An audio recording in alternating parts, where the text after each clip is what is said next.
Hello friend, नमस्कार। एक बार पुनः आपका हमारे चैनल ITI MCQ एक्सपर्ट में हार्दिक स्वागत है। आज हम डिस्कस करेंगे हरियाणा के हरियाणा स्टाफ सिलेक्शन कमीशन के द्वारा आयोजित ITI instructor mechanic motor vehicle या MMV ट्रेड का प्रीवियस ईयर क्वेश्चन पेपर। जब HSSC बोर्ड द्वारा यह परीक्षा आयोजित की गई थी तो उस समय केवल टोटल 90 क्वेश्चंस एग्जाम में पूछे गए थे, जिसमें 40 question technical means related to motor mechanic vehicle trade से क्वेश्चन पूछे गए थे और 50 क्वेश्चन नॉन टेक्निकल से पूछे गए थे, जिसमें Haryana GK, reasoning, aptitude, science, Hindi, English, computer और इंडिया जीके इंक्लूडेड थे।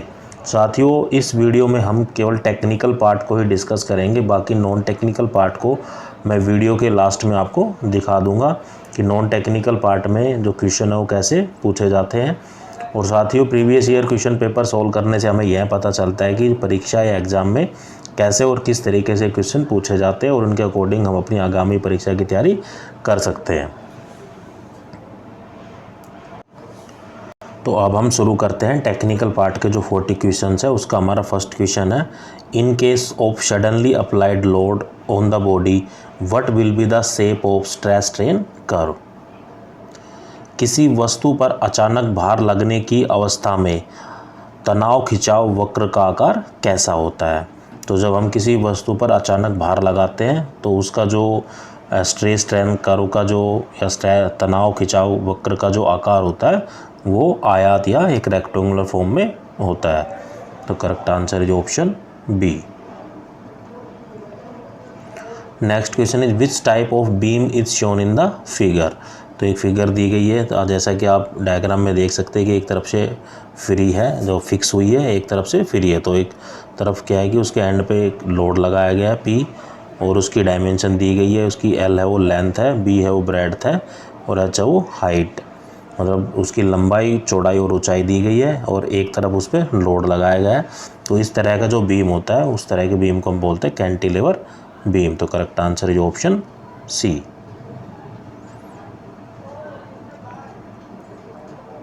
Next question is which part of Nestler boiler is use to drain out water. Nestler boiler में किस भाग का उपयोग पानी को बाहर निकालने के लिए किया जाता है। तो जो ब्लो ऑफ कोक है नेस्टलर बॉयलर में हम यूज करते हैं वाटर को बाहर निकाल लिया, drain out the water in the national boiler. तो किसके द्वारा आता है, वो आता है ब्लो ऑफ कोक के द्वारा। तो करेक्ट आंसर है option C. Next question is if the pressure is measure related to absolute zero then it is called which type of pressure. यदि दबाव को परम शून्य के सापेक्ष माना जाता है तो उसे किस तरह का दबाव कहा जाता है। If the pressure is measure related to the absolute zero then it is called absolute pressure. तो correct answer is option B. Next question is which type of crystal structure has the coordination number of 12 and contain 4 atom per unit cell। किस प्रकार की crystal संरचना में भार की समन्वय संख्या होती है 12 और जिसमें 4 परमाणु प्रति इकाई कोशिका होती है। तो इस तरह का जो स्ट्रक्चर होता है वो होता है FCC या फेस सेंटर क्यूबिक। जो क्रिस्टल स्ट्रक्चर होता है उसका जो कोऑर्डिनेशन नंबर होता है वो 12 होता है और उसके अंदर क्या है कि 4 एटम पर यूनिट सेल होते हैं। तो correct answer is option B. Next question is which type of vibration is the body of undergoing when the particle get alternately twist and untwist. कणों के वैकल्पिक रूप में मुड़ने और सुलझने पर निकाय किस प्रकार के कंपन से गुजरता है। तो उस जो वाइब्रेशन होती है अल्टरनेटिवली ट्विस्टिंग और अनट्विस्टिंग की, वो होती है टॉर्सनल वाइब्रेशन। तो torsional vibration in the body is undergoing when the particle gate alternate, एक बार ट्विस्ट एक बार अनट्विस्ट होता है। तो उस तरह की जो वाइब्रेशन को हम बोलते हैं टॉर्सनल वाइब्रेशन। तो correct answer is option C. Next question is the flow in the pipe dash when the Reynold number is greater than 4000। अगर रेनॉल्ड नंबर है वो 4000 से ज़्यादा है तो किस तरह का फ्लो पाइप के अंदर कर रहा है। तो उस जो फ्लो करता है उसको हम बोलते हैं turbulent flow. The flow in the pipe is turbulent flow when the Reynold number is greater than 4000। तो correct answer is option D. जब रेनॉल्ड नंबर 4000 से अधिक होता है तब पाइप में अववर्ती प्रवाह होता है या टर्बुलेंट फ्लो होता है। Next question is which amongst the flowing is not true for the reaction turbine. निम्न में से कौन सा कथन रिएक्शन टर्बाइन के लिए सत्य नहीं है। तो जो रिएक्शन टर्बाइन के लिए जो कथन असत्य है वो है कि in reaction turbine water flows in the tangential direction to the turbine wheel. तो टेंजेंशियल जो टर्बाइन का जो व्हील है उसके जो टेंजेंशियली क्या है कि वाटर फ्लो रिएक्शन होती है, जो वाटर को जो फ्लो किया जाता है टर्बाइन को और टेंजेंशियली किया जाता है। लेकिन रिएक्शन टर्बाइन में ये उल्टा होता है। वैसे नॉर्मली ये काम ऐसे ही किया जाता है, जो वाटर फ्लो होता है वो टर्बाइन व्हील के जो टेंजेंशियली फ्लो कराया जाता है, लेकिन रिएक्शन टर्बाइन में इसका उल्टा होता है। तो correct answer is option A. Next question is which type of lubricant will you use when you need lubrication to wick into a small space without having to take anything part। बिना किसी भाग को अलग किए आप किसी छोटी जगह में पलिता के लिए उपशनय करने के लिए आप किस प्रकार के शनय का इस्तेमाल करते हैं। तो इस कंडीशन में जो हम करते हैं वो करते हैं ऑयल। तो ऑयल लुब्रिकेशन उपयोग में की जाती है। तो correct answer is option D. Next question is in which of the flowing heat is transferred in the form of the wave. जो कि 4 ऑप्शन दिए गए हैं। तो जो हीट ट्रांसफ़र करती है जो वेव की फॉर्म में, ऐसे जो वेव की फॉर्म में हीट ट्रांसफ़र करती है एक स्थान से दूसरे स्थान पर, वो करती है रेडिएशंस। तो correct answer is option D. तो जो विकर्ण है वो उष्मा तरंगों के रूप में स्थानांतरित होती है। Next question is cast iron which contains carbon in free form is known as. Carbon वाले कास्ट आयरन को मुक्त सैनरूप में क्या कहा जाता है। तो cast iron which contain carbon in the free form then it is known as the grey cast iron. Correct answer is option B. Next question is which among the flowing is the correct dimension formula of the radius of the gyration. तो radius of gyration का जो correct dimension formula होता है वो क्या होता है। तो जैसा कि आप जानते हैं रेडियस ऑफ जायरेशन को हम के से डिनोट करते हैं। इसका जो फॉर्मूला होता है वो होता है आई टू द एम। तो आई है मोमेंट ऑफ इनर्शिया। तो मोमेंट ऑफ इनर्शिया का भी ये फॉर्मूला हम जानते हैं, वो होता है एम आर का स्क्वायर। तो नीचे एक एम और है तो एम से एम कट जाएगा। जो आर का जो स्क्वायर है उसका अंडर द रूट है तो बाहर क्या आएगा आर। तो आर क्या है रेडियस ऑफ जायरेशन। तो रेडियस ऑफ जायरेशन क्या होता है कि इसकी यूनिट होगी मीटर में, मतलब एक तरीके से लेंथ है ये। तो m0 L1 T0, क्योंकि यहाँ केवल L1 ही होगा जो लेंथ है, जो लेंथ को इंडिकेट कर रहा है। तो इसका जो करेक्ट डायमेंशन फार्मूला है m0 L1 T0। तो correct answer is option B. Next question is S is equal to BH²/6 the equation shown in the elastic section modulus for which cross sectional shape। तो एक equation दी गई है, ये पूछा गया है कि जो इलास्टिक सेक्शन मॉड्यूलेशन है, जो इसका जो क्रॉस सेक्शन की जो शेप होती है वो किस तरह की है। तो जो इस तरह की होती है वो होती है रेक्टेंगुलर या आयत।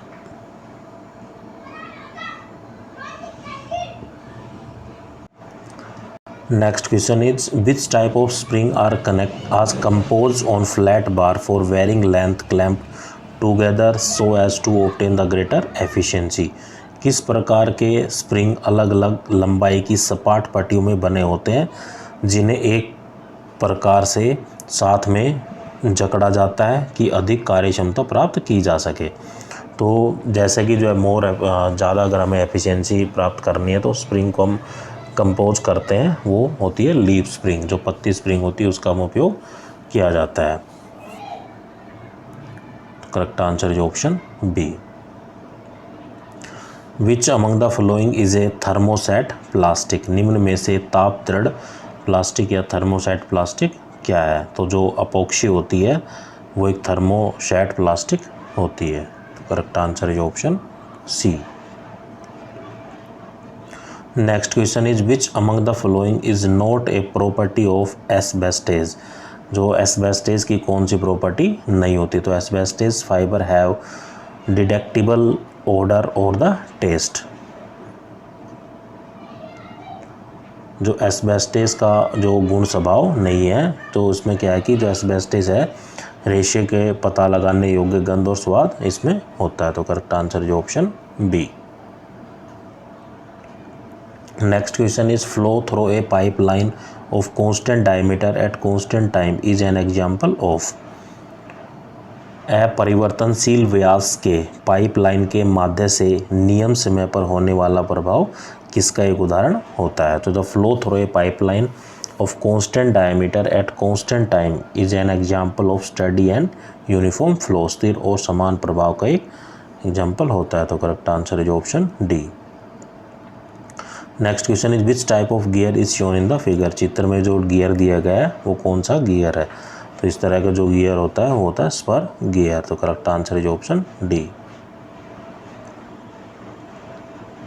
Next question is the ratio of compressive stress to the compressive strain is known as. संपीड़न तनाव के संपीड़न खिंचाव के अनुपात को क्या कहते हैं। तो जो रेशियो होता है compressive stress to the compressive strain is known as Young's modulus of elasticity या मॉडुलस, यंग्स मॉडुलस भी कहते हैं उसको। तो correct answer is option B.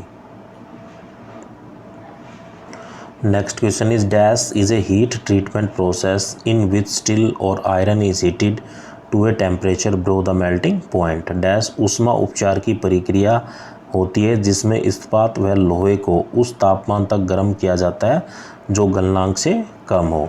तो जो कार्बोराइजेशन होता है is a heat treatment process in which steel और या iron is heated to a temperature below the melting point. तो कार्बोराइजिंग एक हीट ट्रीटमेंट प्रोसेस होती है, उसके अंदर जो स्टील और आयरन का है उसको ऐसे टेम्परेचर तक हीट किया जाता है कि वो मेल्ट ना हो। तो मेल्ट उसका जो मेल्टिंग पॉइंट है उसके टेम्परेचर से उसका टेम्परेचर वो कम रखा जाता है। तो correct answer is option D. Next question is what happen in the power stroke in A 4 stroke engine या 4 स्ट्रोक साइकिल इंजन। चतुर्घात चक्र वाले इंजन की शक्ति घात में क्या होता है। तो जो 4 स्ट्रोक साइकिल इंजन होता है उसका जो पावर स्ट्रोक होता है उसके अंदर जो hot expanded gas force the piston head away from the cylinder head. जो गर्म विस्तारित गैस पिस्टन के सिरे को सिलेंडर के सिरे से दूर करने के लिए बल लगाती है। तो correct answer is option C. Next question is what is the value of coefficient of fluctuation of the speed for automobile. Automobile में सामान्य गति के जो कोफिशिएंट ऑफ फ्लक्चुएशन की जो स्पीड होती है उसका मान क्या होता है। तो जो नॉर्मली जो ऑटोमोबाइल में coefficient of fluctuation of speed होती है वो होती है 0.1। तो correct answer is option C. Next question is which of the flowing statement is true about the diesel engine. निम्न कथनों में से कौन सा कथन डीजल इंजन के लिए सत्य है। तो डीजल इंजन में क्या है कि फ्यूल जो इंजेक्टर का उपयोग किया जाता है। तो it as a fuel injector जो कि डीजल इंजन का एक यह कथन सत्य है। तो correct answer is option A. Next question is there are preliminary 4 type of combustion chambers in SI spark ignition engines. Which one of them is called the overhead valve? Spark ignition engine में मुख्य रूप से 4 प्रकार के दहन कक्ष होते हैं जिसमें से किसे ओवरहेड वाल्व भी कहा जाता है। तो जो आई हेड कंबशन चैम्बर होता है उसे हम ओवरहेड वाल्व भी कहते हैं। तो correct answer is option D. Next question is during the combustion process what happen when the load is low on SI engine and throttle is high। तो during the combustion process the air fuel ratio is diluted because of the air residue in the when the SI engine is low and throttle is high। तो correct answer is option B। दहन की प्रक्रिया के समय SI engine पर निम्न भार वह उच्च त्वरित होता है जब क्या होता है। तो दहन की प्रक्रिया के समय जब स्पार्क इग्निशन इंजन पर भार और उच्च त्वरित होता है तो हवा और जो ईंधन के अनुपात गैसीय अवशेषों की वजह से तनुकृत होता है। Next question is which of the flowing statement is true about the supercharge engine. निम्न में से कौन सा कथन ज़्यादा ताकत वाले इंजन के बारे में सत्य है। तो जो ज़्यादा ताकत वाले इंजन होते हैं ये उच्च स्थानों के लिए उपयुक्त हो जाते हैं। It is more suitable for the high altitude. तो correct answer is option D. Next question is which of the following engine require an external motor to start. निम्न में से किस इंजन को चालू करने के लिए बाहरी मोटर की आवश्यकता होती है। जो टर्बोजेट इंजन्स होते हैं उनको स्टार्ट करने के लिए हमें बाहरी इंजन की आवश्यकता होती है। तो correct answer is option C. Next question is the release harmful chemical by the spark ignition engine impacts human life and environments however which of the following adverse effect is not cause by the spark ignition engine. जो spark ignition engine के द्वारा किए जो harmful chemical जो gases होती हैं वो बाहर निकलती है, तो कि जो ह्यूमन और एनवायरनमेंट के लिए बहुत ही घातक सिद्ध होती है। लेकिन जो इसके द्वारा वाटर पोल्यूशन भी होता है, एयर पोल्यूशन, ग्लोबल वार्मिंग भी होती है, लेकिन जो सोयल पोल्यूशन है वो ऐसा इंजन के द्वारा इसका कोई इफेक्ट नहीं होता है। तो correct answer is option A. SI engine द्वारा छोड़े गए हानिकारक रसायन मानवीय जीवन और वातावरण पर प्रभाव डालते हैं, इसलिए वायु प्रदूषण है वो प्रतिकूल प्रभाव एसआई इंजन के कारण होता है।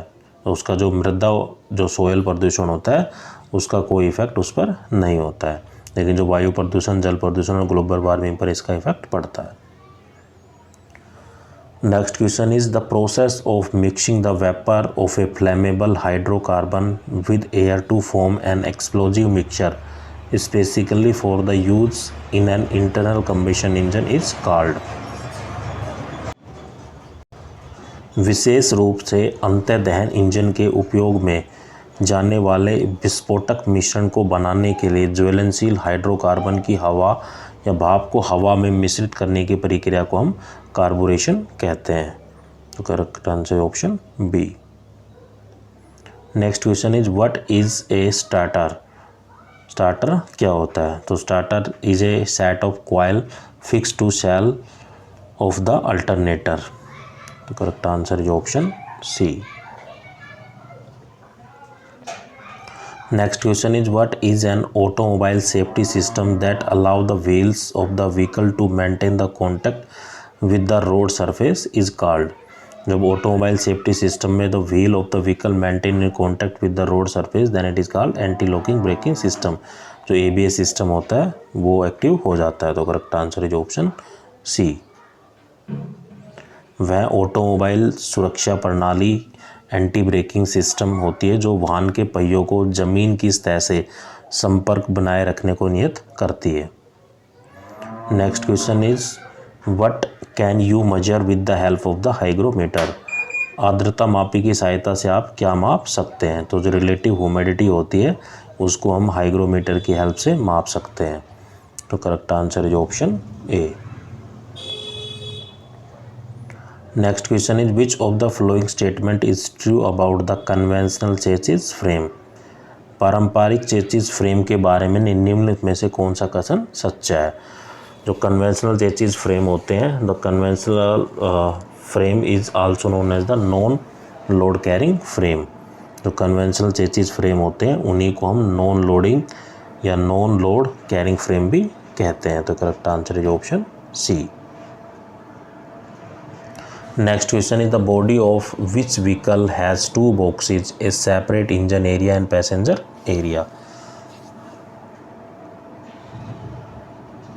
तो किस वाहन के ढांचे में दो बॉक्स, एक अलग इंजन क्षेत्र और यात्री क्षेत्र होता है। तो जो हैचबैक होता है उसके अंदर एक इंजन क्षेत्र और एक यात्री क्षेत्र होता है। तो correct answer is option A, hatchback. Next question is what is the another name of the dog clutch. Dog clutch का दूसरा नाम क्या है। तो जो पॉजिटिव क्लच को ही हम या धनात्मक क्लच को ही हम डॉग क्लच कहते हैं। तो correct answer is option D. Next question is several method of operating a vehicle are available during automatic transmission. The transmission system can be locked in which of this mode. स्वचालित संचरण के दौरान वाहन के संचालन कई प्रणालियाँ उपलब्ध है, किस प्रणाली में संचरण तंत्र को लॉक किया जा सकता है? There are several mode of operating a vehicle are available during the automatic transmission. The transmission system can be locked in the park mode. तो park mode के अंदर ये हम कर सकते हैं. Correct answer is option B. Next question is, what is the purpose of drive shaft yoke in a cross and roller universal joint? Cross and roller universal joint में drive shaft yoke का क्या उद्देश्य होता है? तो जो drive shaft yoke in a cross roller and roller universal joint में it hold the bearing caps को पकड़ने के लिए इसका इस्तेमाल या इसका पर्पज़ होता है. तो correct answer is option B. Next question is, which of the following is an example of rear axle? निम्न में से किस रियर एक्सल का एक उदाहरण है? जो फुल फ्लोटिंग होता है जो एक एग्जाम्पल होता है रियर एक्सल का. तो correct answer is option C. Next question is, which of the following is true about the angle theta for the Davis steering gear? निम्न में से कौन डेविस स्टीयरिंग गियर के थीटा कोण के बारे में सत्य है? तो डेविस स्टीयरिंग गियर का जो एंगल होता है वो होता है 11.3 डिग्री से 14.1 डिग्री तक के बीच इसका कोण होना चाहिए. तो correct answer is option A. Next question is, the difference in angle between the two front wheels and the car frame during the turn is called?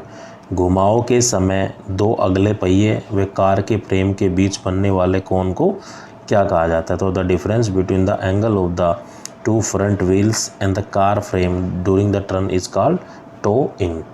तो correct answer is option D. तो साथियों ये 40 questions technical part के थे. बाकी मैं अभी जो 50 क्वेश्चंस है नॉन टेक्निकल पार्ट के कराऊंगा, लेकिन वो अदर स्टेट के लिए कोई बेनिफिशियल नहीं है. अगर हरियाणा के अलावा किसी अदर स्टेट का साथी अगर इस वीडियो को देख रहा है तो वो उसके लिए हेल्पफुल नहीं है जो नॉन टेक्निकल पार्ट है, लेकिन टेक्निकल पार्ट तो उसके लिए हेल्पफुल है. लेकिन अगर वो हरियाणा के कोई पेपर देना चाहता हो आगे या भी इंस्ट्रक्टर या किसी और एग्ज़ाम की तैयारी कर रहा हो तो उसके लिए ये नॉन टेक्निकल पार्ट भी काफ़ी हेल्पफुल रहेगा. तो अब हम शुरू करेंगे नॉन टेक्निकल पार्ट.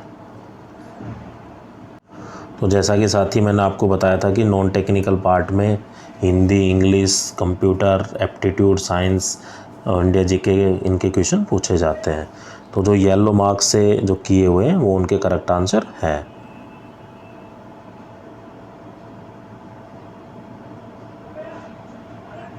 आप वीडियो को पॉज करके भी इनको देख सकते हैं. मैं धीरे धीरे स्क्रॉल करता रहूँगा.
तो साथियों, ये थे नॉन टेक्निकल पार्ट के 50 क्वेश्चंस।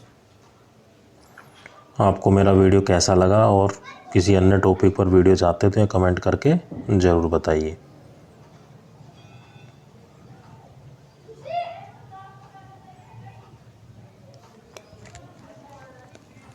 थैंक यू दोस्तों।